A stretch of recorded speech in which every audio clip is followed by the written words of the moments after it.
নমস্কার বন্ধুরা, all in one YouTube চ্যানেলে তোমাদের সকলকে স্বাগত। বন্ধুরা, কলকাতা তো 4 দিনে দখল হলো কি না হলো সেটা জানি না। যাই হোক, কলকাতা কি দখল হয়েছে?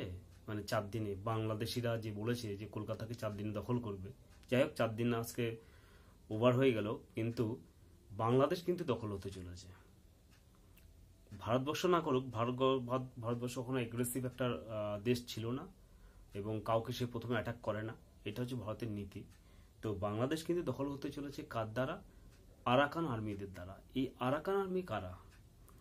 তো আরাকান আর্মি 271 কিলোমিটার, মানে বাংলাদেশ এবং মায়ানমারের যে বর্ডারের সীমান্ত এরিয়া রয়েছে, হ্যাঁ, মংডুর বলে একটা টাউনশিপ রয়েছে, সেটা কিন্তু দখল করে নিয়েছে। প্রায় 40,000 আরাকান আর্মি রয়েছে, মানে বাংলাদেশের সেনারা ওদের ধারে কাছে পর্যন্ত যেতে পারবে না, সেরকম পরিস্থিতি। যাই হোক, এই আরাকান আর্মির ইতিহাসটা সম্বন্ধে জানি, তারপরে আমি বিস্তারিতভাবে আলোচনা আসছি।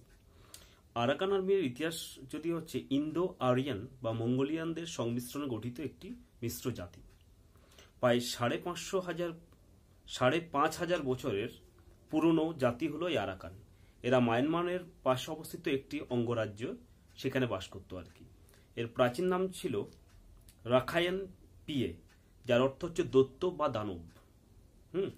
এরা প্রায় সকলেই বৌদ্ধ ধর্ম অবলম্বী এবং এর আগে আরাকানদের রাজা ছিলেন চাবুকসা, কিন্তু মোগলরা এই আরাকান রাজ্যটি দখল করে এবং ধীরে ধীরে আরাকানদেরকে কোণঠাসার চেষ্টা করে। কিন্তু ধীরে ধীরে এই বৌদ্ধ ধর্ম অবলম্বী আরাকানরা আস্তে আস্তে মোগলদের সঙ্গে যুদ্ধ করে এবং ক্রমান্বয়ে তাদের রাজ্য ফিরে পায়।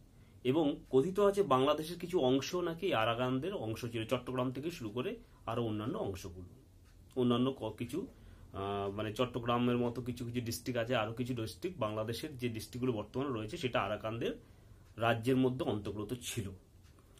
আচ্ছা, এইবার চলে আসা যাক যে এটা হচ্ছে পুরনো ইতিহাস। তো বর্তমান ইতিহাসে যদি ঘাটলে দেখা যায় মিয়ানমারের বিচ্ছিন্নতাবাদী জাতিগোষ্ঠীর অন্যতম হলো আরাকানরা।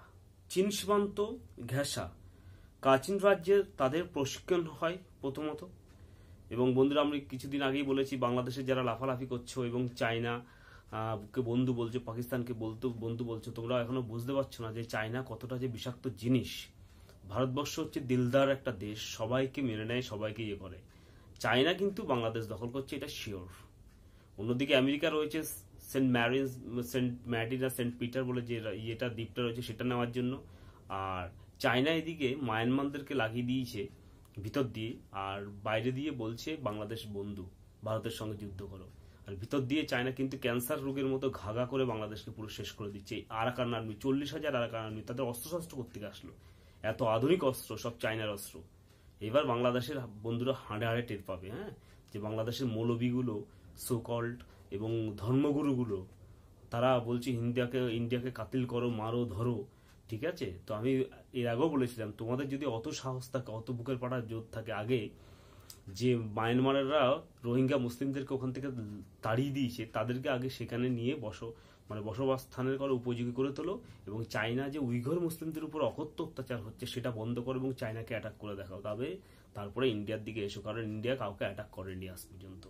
যাই হোক, তোমরা নিজেরা নিজেদের বলি আওতাচ্ছ এবং তোমরা বলছো যে ভারতকে দখল করবে, এই করে দেবে, এর করবে, কিন্তু তোমাদের দেশ দখল হয়ে গেছে, ভারতবর্ষ দখল হবে না। কারণ তোমাদের মধ্যে ওই যে এমটি ভেসেল সাউন্ডস মাচ কিছু অশিক্ষিত, মানে আনসাইন্টিফিক, আনএথিক্যাল ধর্মগুরু যেগুলো রয়েছে, এগুলো ওয়াস মুয়া সাড্ডা ব্যাড্ডা এগুলো পড়ে কোনো কাজের নয়, শুধুমাত্র ওই মানে বার্কিং ডগ শেল্ড অফ বাইটসের মতো ওগুলো করে থাকে। যাই হোক, এই আরাকান কিন্তু তোমার প্রশিক্ষণে যেটা রয়েছে সেটা হচ্ছে চীন সীমান্তে এরা প্রশিক্ষণটা দিচ্ছে, মানে চায়নার সৈন্যরা কিন্তু এদেরকে প্রশিক্ষণটা দিচ্ছে। এবং 2009 সাল থেকে রাখাইন ছাত্র তরুণের দল দিয়ে আরাকানদের পথ চলা শুরু হয়। এদের আসল শক্তি রাখাইনের জনসংগঠন, যে রাখাইন যে বলে একটি জাতি আছে, এটাই হচ্ছে তাদের আসল, এবং ওরা জনসমাজকে ওই সেখানকার যে রাখাইনের জনসমাজ রয়েছে তারাও কিন্তু আরাকানদের সঙ্গে যোগ দিচ্ছে। এবার বন্ধুরা চলে আসি, এই আরাকানরা বাংলাদেশের প্রতি এত অ্যাগ্রেসিভ কেন? এর কারণটা হচ্ছে কি, যখন ওরা ছিল আরাকানরা বেশিরভাগই বৌদ্ধ ধর্ম অবলম্বী এবং মোগলরা কিন্তু এদের উপরে অত্যাচার করেছিল। এই মোগল থেকে শুরু করে এরা একটা এমন একটা জাতি সারা বিশ্বে মানুষের উপরে কিন্তু অত্যাচার করেছিল। সেই অত্যাচারেতে আমি বলেছিলাম যে অত্যাচারটা একদিন নিপাত ঘটেই। তেমনি বাংলাদেশে যে সংখ্যালঘু হিন্দু ভাই বোন, হিন্দু বৌদ্ধ খ্রিস্টান জৈনদের উপরে যে অত্যাচার হচ্ছে সেই নিপাত ঘটে বলে তোমরা কিন্তু বৌদ্ধদের উপরে অত্যাচার করছো বাংলাদেশে, সেই কিন্তু অ্যাকশন নিতে আরাকান আজকে 40,000 সৈন্য কিন্তু আসছে।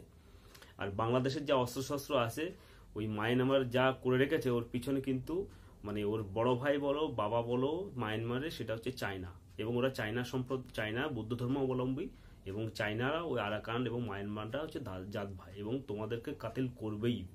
বাংলাদেশকে ফিনিশ করতে কিন্তু 40,000 সৈন্য কিন্তু কম মনে করো না, তোমাদের ওই বাংলাদেশের সৈন্যরা মানে 2 সেকেন্ডে টের পাবে না। তো যাই হোক, এই আরাকানটা আসছে কিন্তু বন্ধুরা। বাংলাদেশ বলেছিল কলকাতাকে 4 দিনে দখল করবে, তো আমরা ওয়েট করেছিলাম দেখি দখল করো, কিন্তু তোমরা যাই হোক অনেক বড় বড় লেকচার আহত হচ্ছ, লেকচার দিয়ে কোনো কাজ হবে না। এইবার তোমরা আরাকানদের সামলানোর জন্য রেডি হয়ে যাও।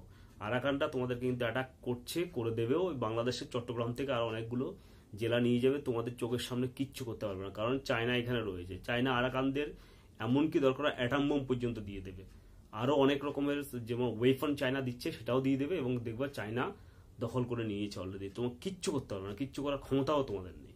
যাই হোক বন্ধুরা, আজকে এই পর্যন্ত। এই আরাকানের হিস্ট্রিটা তোমাদেরকে বললাম, এবং আরাকানরা যে বাংলাদেশ দের পুরো যে ছাড়বে না সেটাও বোঝা যাচ্ছে, এবং বাংলাদেশের তোমার কি বলবো আর কি মায়ানমার সীমান্তের যে নদী ফদী বা সমুদ্রগুলো রয়েছে, নদীগুলো রয়েছে, সেখানে বাংলাদেশের যারা মৎস্যজীবী আছে তাদেরকে পুরো ট্রলার শুদ্ধ, ট্রাক শুদ্ধ, মানে ট্রলার শুদ্ধ এবং নৌকা টোকা শুদ্ধ পুরো বাংলাদেশিদেরকে ধরে নিয়ে যাচ্ছে, কিচ্ছু করার ক্ষমতা নেই।